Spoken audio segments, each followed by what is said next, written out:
Azad Kashmir school teacher organization تحصیل میرپور کے سابق secretary general جناب طارق محمود صاحب سینئر مدرس گورنمنٹ مرزا اطہر حسین ہائی اسکول اسلام گڑھ نے صحت کی خرابی کے باعث تقریباً 1 سال قبل اپنی مرضی سے ریٹائرمنٹ لے لی۔ طارق محمود صاحب نے بطور معلم ضلع میرپور کے مختلف علاقوں میں ڈیوٹی کے فرائض سر انجام دیے۔ گورنمنٹ ہائی اسکول اسلام گڑھ سے بطور پرائمری معلم سروس کا آغاز کیا اور گورنمنٹ ہائی اسکول سورکھی ڈڈیال میں ترقیاتی کے بعد بطور سینئر معلم حاضری دی اور وہاں بڑی محنت اور لگن سے طلباء کو تعلیم دی اور چند سال کے بعد گورنمنٹ مڈل اسکول پرانا اسلام گڑھ کے صدر معلم کے فرائض سنبھال لیے۔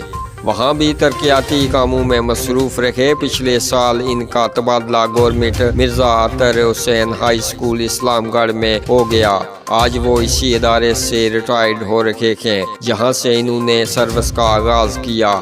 یہ ان کے لیے بڑے اعزاز کی بات ہے۔ طارق صاحب ایک اچھے استاد تھے جنہوں نے طلباء کو محنت اور شفقت سے پڑھایا اور بطور secretary general vice president Azad Kashmir school teacher organization تحصیل میرپور اساتذہ مسائل کو حل کرنے کی کوشش میں بھی مصروف رہے۔